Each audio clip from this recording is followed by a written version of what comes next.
Bismillahirrahmanirrahim. Assalamualaikum warahmatullahi wabarakatuh. Waalaikumsalam warahmatullahi wabarakatuh. Allahumma salli ala sayyidina Muhammad wa ala ali sayyidina Muhammad. Shalli alaihi wa sallam. Pada guru kita semua, Buya Yahya, mudah-mudahan Allah panjangkan umurnya, sehat walafiat, supaya kita sebagai jamaah untuk menerangkan apa yang dinasihatkan, manfaat. Buya Yahya, saya mau bertanya, di Masjid Jaya Ketua DKM itu waktu Lebaran Idul Fitri yang 2014 itu lebihan zakat atau bukan, karena saya bukan DKM-nya, sebagai jamaah itu beras ada beberapa kintal dijual untuk membangun pagar masjid. Saya bagi jamaah yang awam itu apakah boleh apa tidak? Saya kurang setuju itu ya, zakat dijual untuk membangun pagar masjid, karena kata Buya itu tidak boleh untuk membangun itu. Jadi atas jawabannya kami ucapkan terima kasih. Wassalamualaikum warahmatullahi wabarakatuh. Berulang-ulang kami sampaikan, tolong berbuat adillah kepada orang fakir. Innamas shadaqatul fuqara dan sampai akhir. Jumhur ulama 4 madhab mengatakan masjid bukan sabilillah di dalam bab ini,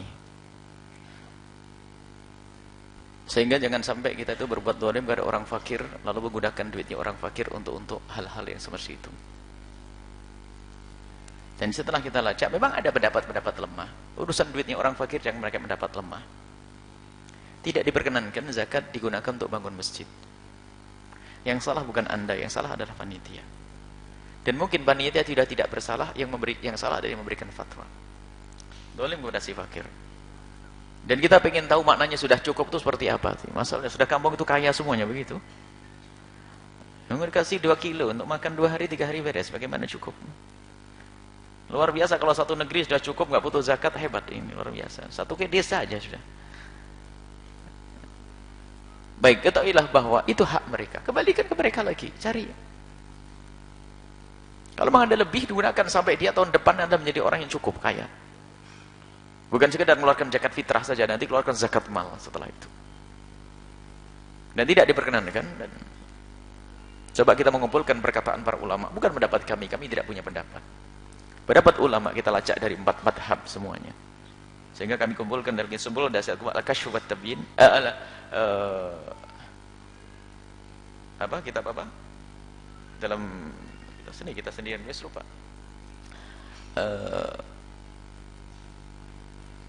Kita menulis satu dalam buku bahasa Arab bahwasanya tentang fi sarfil zakat li masalah amah. Di dalam masalah membayar zakat untuk kepentingan umum. Itu boleh atau tidak? Kita mendatangkan perkataan ulama, dan setelah itu kita simpulkan dari perkataan para ulama, semuanya mengatakan tidak. Sampai yang dikatakan fisabilillah, orang yang di jalan Allah itu sendiri, tidak semuanya orang yang perang di jalan Allah mendapatkan. Tidak semua orang yang Kashful Hummah, kitabnya ada, kita nulis Kashful Hummah untuk menghilangkan satu kebingungan tentang masalah bayar zakat. Ada buku kecil dan sudah diterjemahkan oleh anak-anak. Jadi jangan diberikan, mohon maaf. Kalau Anda masih memaksa untuk bangun masjid dan untuk bangun pondok, Anda pergi ke rumah sakit umum hari ini juga, supaya hati kita dihidup. Kalau masjid itu dipatok 4 sudah sah untuk sholat. Tapi kalau orang sakit itu lihat. Dan bagi rumah sakit yang dibantu oleh negara dengan cara salah atau benar, yang dibantu negara dengan salah yang benar, itu yang dibantu hanya orang yang sakit. Yang jaga itu harus meninggalkan pekerjaannya. Duitnya dari mana? Dan itu mungkin istrinya, anaknya harus ikut jaga karena sakitnya parah, itu meninggalkan pekerjaan. Dari mana duitnya? Akankah kita rela setelah itu menggunakan duit mereka untuk bangun pondok pesantren Al-Bahjah? Kenapa harus masih dipaksakan mendapat itu? Tidak, jangan. Lihat rumah sakit. Sekarang ada program pemerintah yang mengambil duit dari umat untuk dengan cara macam-macam itu, biarpun katanya dikembalikan, semoga dikembalikan, kita tidak melacak sampai di sana. Yang jelas ada upaya-upaya, bantuan-bantuan dan perintah untuk orang sakit. Yang dibantu hanya orang yang sakit saja. Yang jaga dikasih duit, ganti sehari 50.000? Tidak. Masya Allah. Kenapa kita harus masih haram? Jangan dipakai. Itu biliknya orang fakir. Dahulukan mereka itu semuanya. Duduk di apotik umum itu, lihat. Apotik lihat. Banyak orang maju mundur mau mendekat ke apotik karena takut duitnya nggak cukup.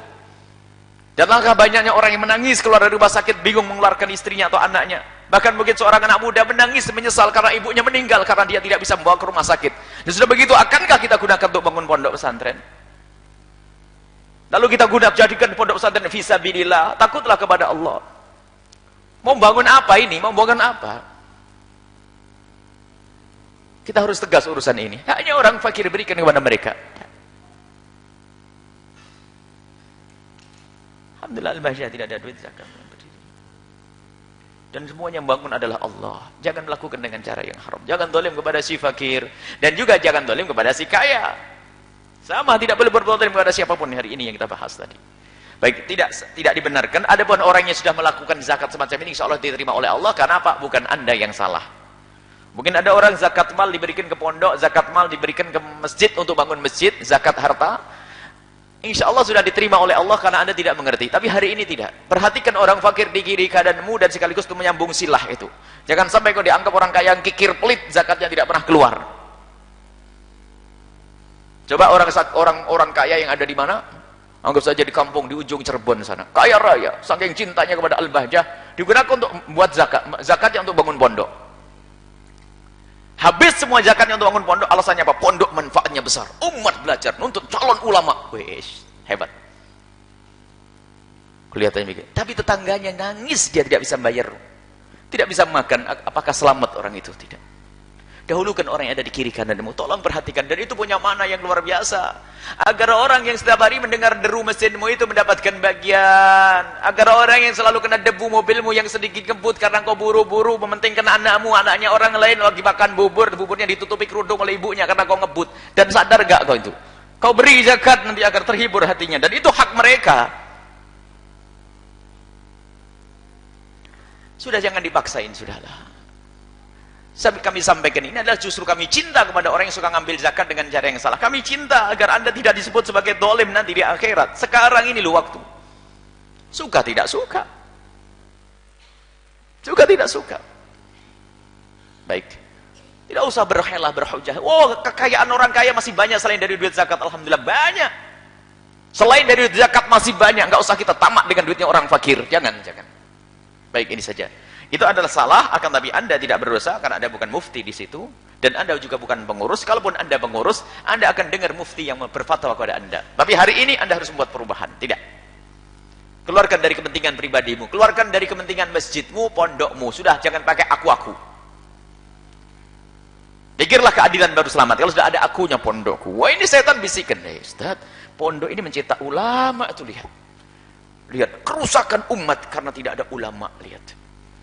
Ulamanya makan duit zakat, kan bahaya nanti. Semoga Allah menjaga kita semua. Tapi ingat, jangan menilai orang lain, jangan menyalahkan orang lain. Kita tidak tahu. Kita hanya untuk koreksi diri sendiri. Mohon maaf, jangan Anda melihat, oh kiai itu makan duit zakat, pondok itu makan zakat, bukan urusanmu itu.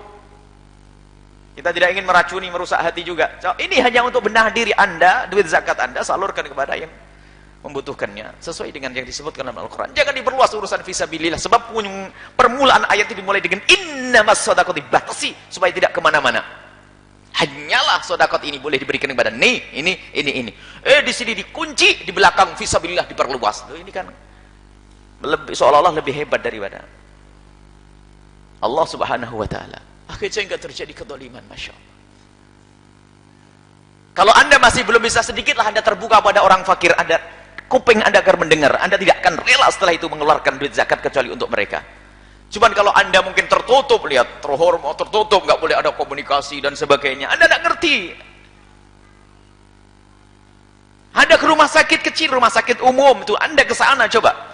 Masuk ke kamar-kamar mereka. Assalamualaikum, gimana keadaan, ini siapa suami? Lo kok tidak kerja? Ini ibu saya sakit. Ini anak saya. hidup hati Anda nanti, lihat. Tidak akan rela kalau Anda mau. Cuman kalau Anda menjadi seorang ustadz yang semuanya cukup, enak, mikir perjuangan dan sebagainya, tidak tahu di sana ada orang sakit. Yang satu ketika yang saya katakan, seorang anak menangis datang ke sini, nyesel karena apa? Saya tidak bisa membawa ibuku ke rumah sakit karena saya tidak punya uang. Aduh, Allah.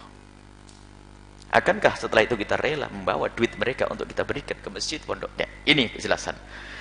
Anda tidak salah, tapi jangan diulang lagi dan tidak boleh kejadian semacam itu berikan kepada orang fakir. Kalau istilah cukup tuh kayak apa sih cukup? Hebat bener. Sudah jadi kaya semuanya, bayar zakat semuanya setelah itu.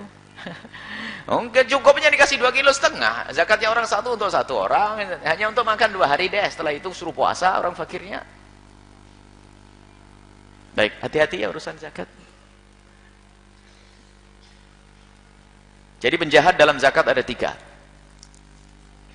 Penjahat dalam zakat adalah 3 orang kaya yang tidak mau bayar zakat, neraka. Yang kedua adalah orang yang tidak berhak nerima zakat, pakai label dia menjadi nerima zakat, haram dia, karena bukan haknya.